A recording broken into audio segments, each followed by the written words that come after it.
안녕하세요. 홀릭입니다. 반갑습니다. 오늘은 또 주식 테마를 소개하려고 가져왔는데요. 이번 주식 테마 소개는 XR 산업입니다. XR은 아직까지 완전히 대중화되지는 않았는데 올해부터 좀 더 대중화할 기회가 있다라고 보는 시선들이 많고, 이제 이전에는 좀 소수의 사람들만 이렇게 가지고 놀던 게임 기기처럼 이렇게 이제 생각이 되었는데, 이제 앞으로는 대기업들이 시장에 더 참여하면서 시장 성장의 기회가 좀 시작될 거다라고 얘기를 많이 하고요.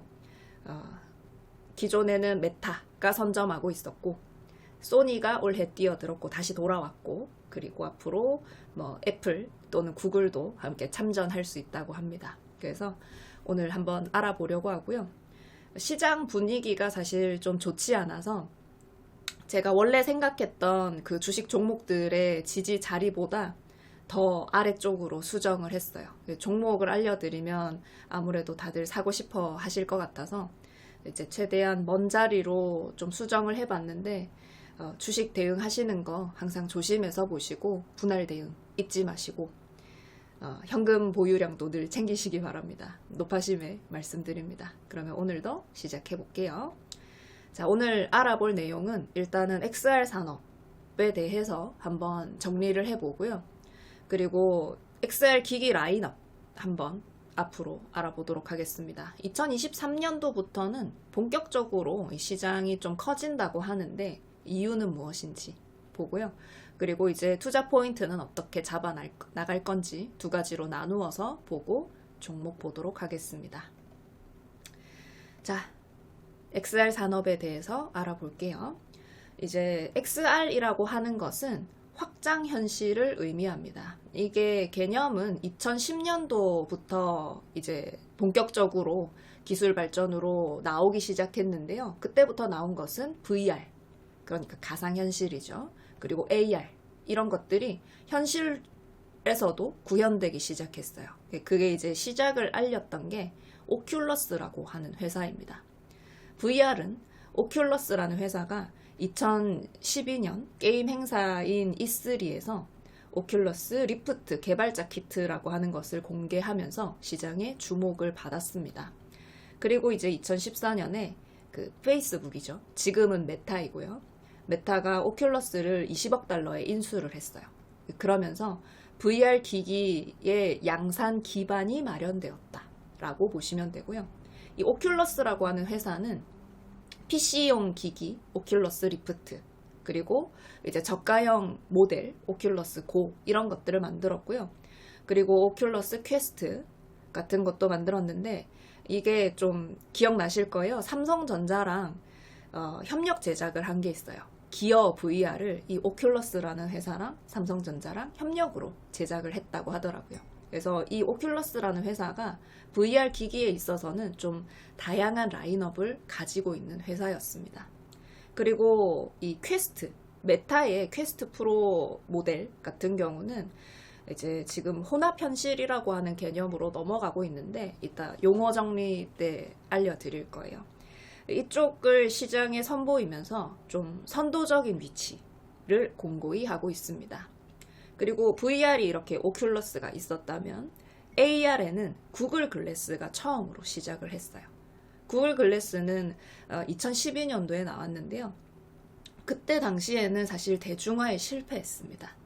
왜냐면 이제 디자인도 그렇고, 그리고 실질적인 기능도 좀 부족한 부분이 있었고 했기 때문에 당시에는 대중화에 실패하고 이제 사업을 접는 듯 했는데, 그 다음에는 2016년도에 마이크로소프트가 홀로렌즈라고 하는 것을 출시했고, 마이크로소프트가 만든 홀로렌즈는 소비자용이 아니라 산업용 AR 기기라고 보시면 돼요. 그래서 이게 지금도 산업용에서는 많이 쓰이고 있다고 합니다. 소비자들이 많이 알게 된 거는 사실 포켓몬고죠. 우리 핸드폰으로 이렇게 화면을 띄우면은 포켓몬들을 잡으러 다닐 수 있는, 그게 이제 한동안 되게 유행했었잖아요. 핸드폰을 이용한 AR 게임, 나이엔틱이라고 하는 회사에서 만든 거고, 그때부터 이제 AR 시장에 좀 관심을 받기 시작했어요. 그런데 보면은 어떤 때는 XR이라고 그러고 VR도 있고 AR도 있고 MR이라고 하는 것도 나왔어요. 그럼 이제 용어를 좀 정확하게 짚고 넘어가면 좋을 것 같아서 용어 정리 시간을 가져보도록 하겠습니다. 자, 일단 XR 산업이라고 하죠. XR이라고 하는 거는 확장 현실을 말합니다. 현실의 감각을 시공간을 넘어서 확장하고 그리고 증폭하려는 기술입니다. 그리고 VR이라고 하는 거는 VR이 이제 우리가 제일 익숙한 단어죠. VR은 가상현실이고요. 버추얼 리얼리티라고 합니다. IT 기술을 통해서 실제처럼 만들어진 가상환경. 가상환경 자체를 가상현실이라고 얘기하고요. 그 다음에 이제 AR이라는 게 있었죠.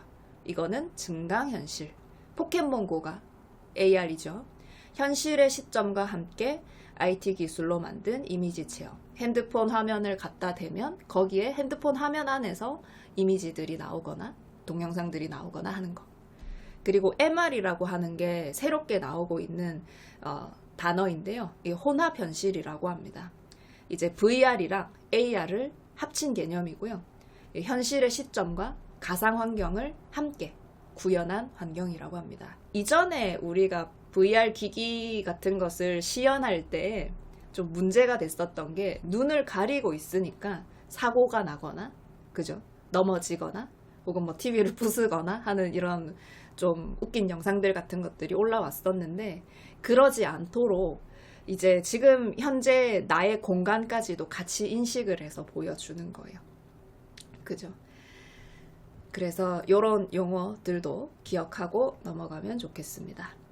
그러면 다음으로 알아볼 것은 뭐냐면 이제 대기업들이 지금 XR 기기를 어떤 것을 출시를 해놨고 올해 어떤 것들이 또 신규로 출시될 건지 예상하는 거 알아볼 건데요. 첫 번째는 소니의 PSVR2입니다. PSVR은 플레이스테이션 VR 기기를 말합니다. 이게 원이 지난 2016년도에 나왔었어요. 그때는 뭐 이제 연결하는 것도 불편하고 유선인데다가 이제 좀 불편한 점이 많았었는데 그때 대비해 좀 기술력도 많이 좋아졌고요. 소니의 강점은 뭐냐면 소니가 독점하고 있는 게임 IP들이 많아요. 그것을 VR로 그대로 이제 이식해서 출시를 하면서 기존의 이 플레이스테이션 유저들을 VR 시장으로 그대로 유인을 할 수 있는 거예요. 그래서 이제 소니 같은 경우는 콘텐츠 위주로 시장을 공략 중이라고 합니다. 이 PSVR이라고 하는 게 올해 2월에 이미 출시가 됐고요. 가격은 뭐 79만 8천 원? 좀 비싸긴 한데 이제 사용해 보신 분들은 만족하는 뭐 그런 기기라고 하네요. 근데 이제 일반 소비자가 무턱대고 그저 플레이스테이션도 사야 되고 VR 기기도 사야 되니까 사실 좀 부담되는 가격이긴 하죠. 그 다음에 또 다른 라인업은 메타가 만든 겁니다. 아까 이제 메타가 오큘러스를 인수하면서 이 XR 시장의 선두 기업이 되었거든요. 지금 현재 나와 있는 제품이 퀘스트 2 그리고 퀘스트 프로이거든요. 근데 이제 올해에 퀘스트 3를 출시할 예정이라고 하고 이 퀘스트 2가 되게 좀 잘 팔렸어요. 출시하고 나서 1,500만 대의 판매고를 올렸다고 합니다. 그런데 이제 퀘스트 프로는 좀 별 부진했어요. 왜냐하면 가격이 너무 비쌌던 거예요. 프로 모델은 좀 다양한 기능들도 집어넣고 아까 말씀드린 그 지금 현재 공간을 인식할 수 있게끔 해줬거든요. 퀘스트 프로에서요.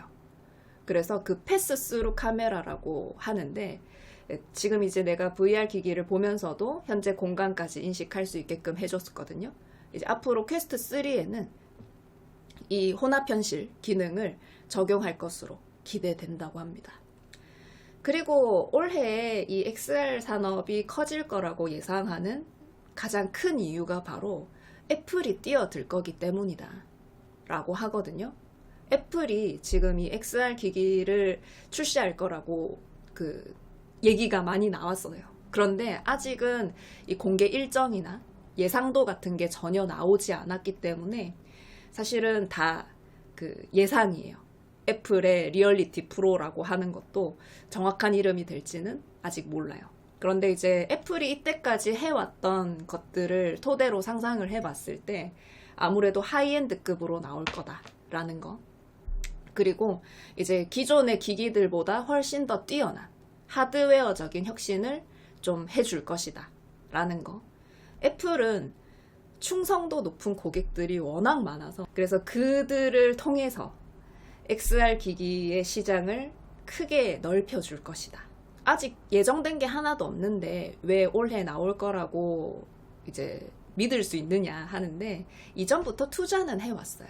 렌즈나 센서나 뭐 헤드셋이나 이런 하드웨어 기업들에도 투자를 많이 했고 2020년도부터는 콘텐츠 쪽에도 투자를 병행을 하고 있거든요. 그래서 이제 애플도 머지않아 뛰어들 거라고 생각을 하고 지금 현재 예상으로는 뭐 상반기에 기대를 하고 있다고 합니다. 지금까지는 메타가 선점하고 있고 소니가 다시 돌아왔고 여기까지 진행이 됐고요. 올해 상반기에 애플이 이제 이 기기를 출시를 해주면은 그때부터 이제 시장이 좀 커질 거라고 판단을 하고 있는 거고요. 그 시기가 언제가 되는지가 중요하겠죠. 자, 그래서 이제 23년부터는 본격적으로 시장 확대가 이루어질 것입니다. 라고 하는데 이유를 이제 여기 제가 적어 왔습니다. 첫 번째는 소니의 이 PSVR2, 플레이스테이션 VR2가 게이머들한테 이제 지금 일반 소비자들 말고 기존의 플레이스테이션을 쓰던 사람들 혹은 게이머들한테 이 XR 시장으로 들어올 수 있게끔 만들어주는 그런 역할을 할 수 있을 거고요.